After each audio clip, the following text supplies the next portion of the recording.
Hey guys, I'm back again for yet another collection update.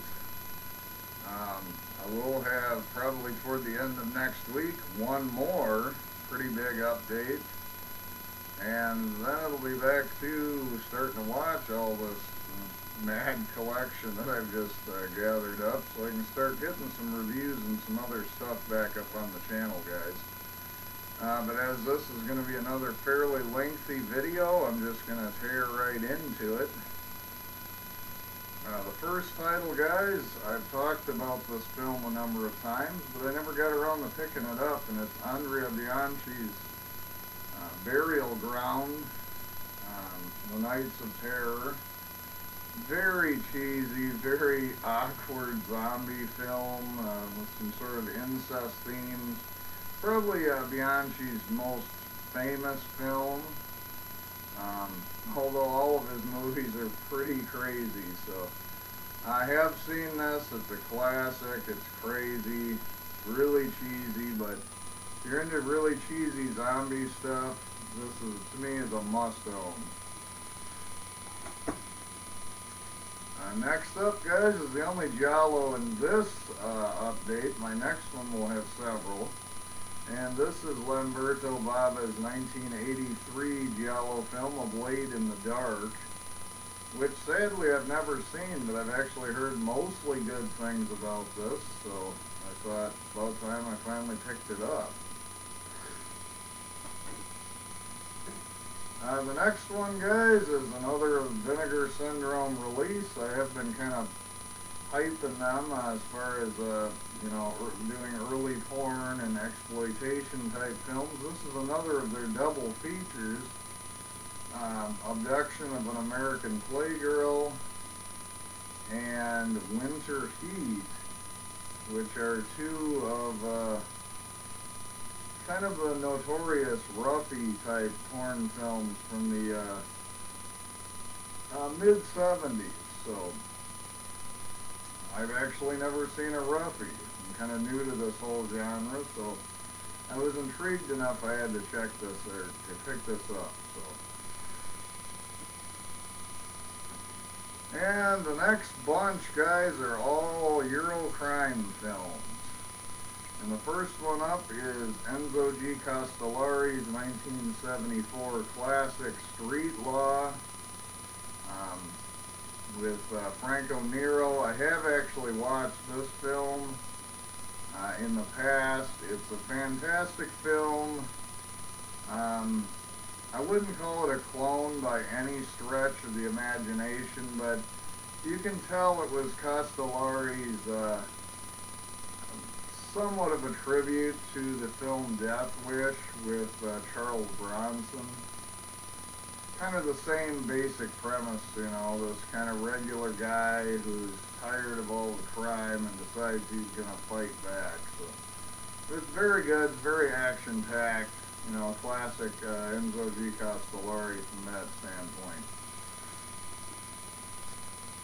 The next one up, guys, is another Enzo G. Castellari crime film. This one I have not seen yet, but it does star Fabio Testi, who was in a lot of Euro crime films, and this is The Big Racket. Based on other films by Castellari, I'm assuming this will be action-packed, full of crazy stunts, so really looking forward to this one. The next one up, guys, is Live Like a Cop, Die Like a Man, starring Ray Lovelock. So from 1976, and this will be the first of several raros you're going to be seeing, guys. And this one intrigues me because it was directed by Ruggero Deodato, who is much more famous for his, Cannibal Holocaust and kind of the more, cannibal films and kind of sleazier productions, so I'm not sure what this one's going to be like, to be honest, guys, but it is one of his, if not his only venture into the Euro crime genre. Let's Live Like a Cop, Die Like a Man. The next one up, guys, is what is the year on this? 1976, a Euro crime film called Young, Violent, Dangerous, by Romolo Guerrieri. I'm sure I said that horribly wrong. But it stars Thomas Milian, who is in a bunch of Euro crime and spaghetti western films. The interesting lead-in on this is the guy who wrote the screenplay for this film was Fernando Di Leo, who is one of the most famous of the Italian directors doing the Euro crime films. So this would be a perfect film to lead into the next thing up.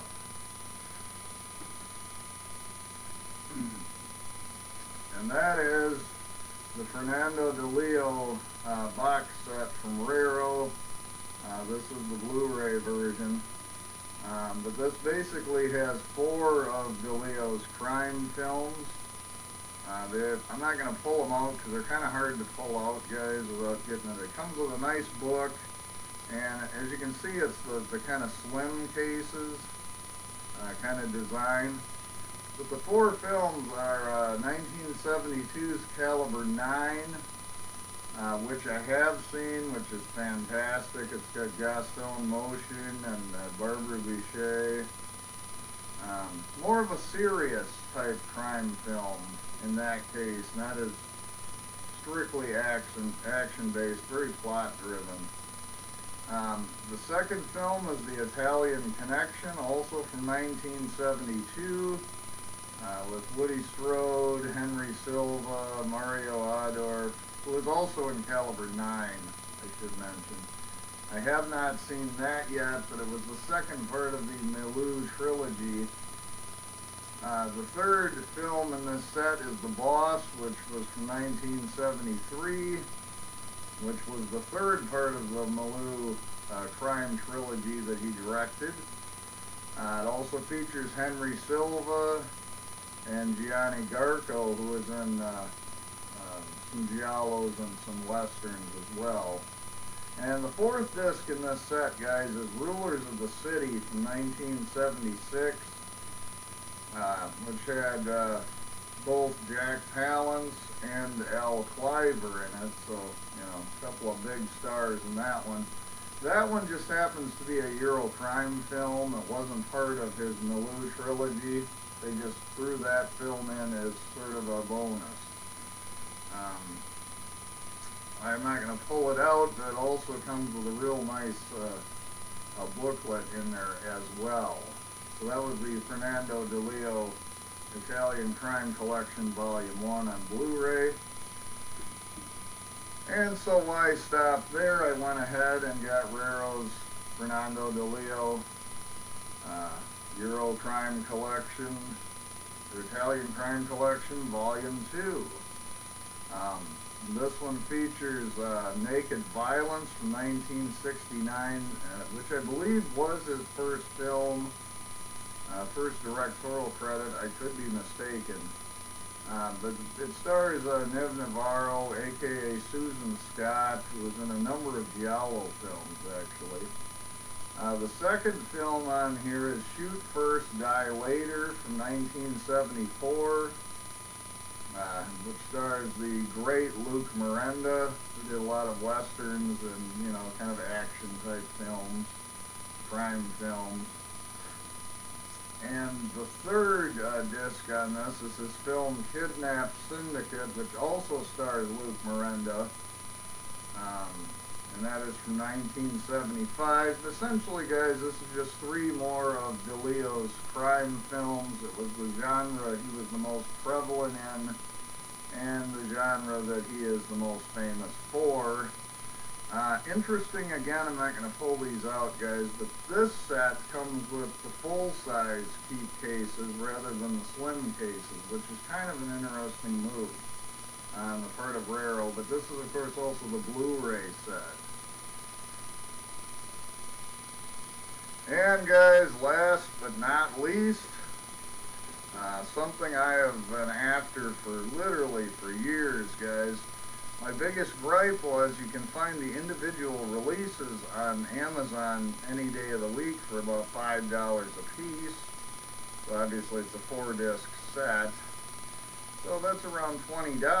But this particular box set I've been seeing going for $40, $50, and I just couldn't pull the trigger on it, even though I've really been after this particular set for a couple of years now.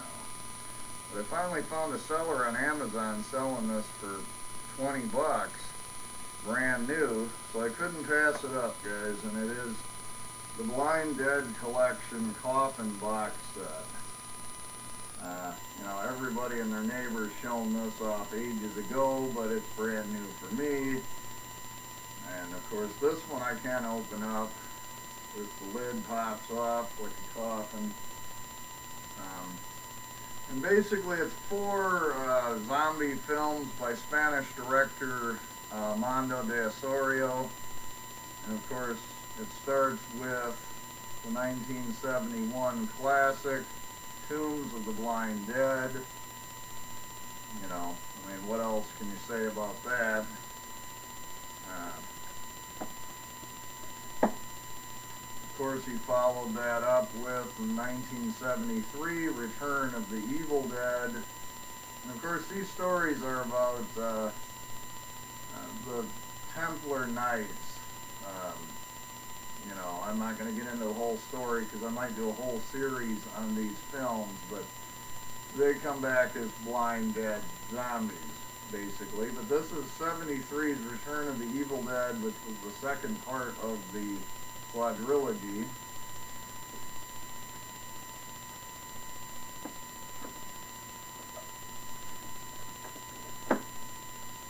Obviously, the third part of the series was the Ghost Galleon from 1975.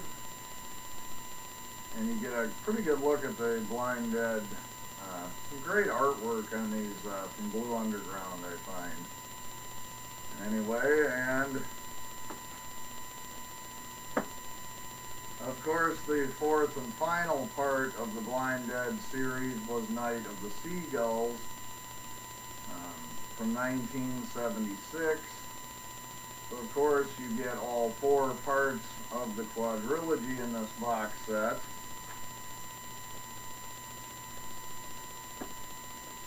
You also get the bonus, and it's in a slim case, guys, a bonus disc about director Fernando Di Leo.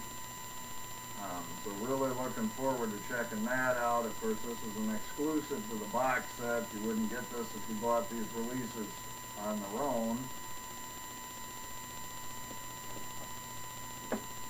And then, of course, you get a pretty substantial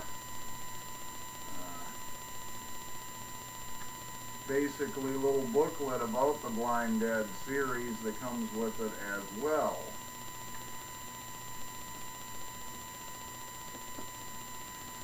Anyway, guys, quickly put the lid back on this. So anyway, guys, and again, comes in this awfully nice coffin-shaped box set. But again, most people have showed this off already. It's not really new. So anyway, guys, that's basically going to do it for this video. I do have another 8 or 9 items on order yet that are supposed to come sometime later next week. So I will have yet one more collection update video. I just kind of want to get through these so I can get this stuff packed up and put away and get it on the shelves. And then after that, guys, then there won't be a collection update for quite some time, frankly. And then I'll be, you know, hopefully getting back to getting some film reviews and stuff up here, and maybe another director spotlight, some other stuff, you know, back to the usual business. But as always, guys, thanks so very much for watching, and I will talk with you later.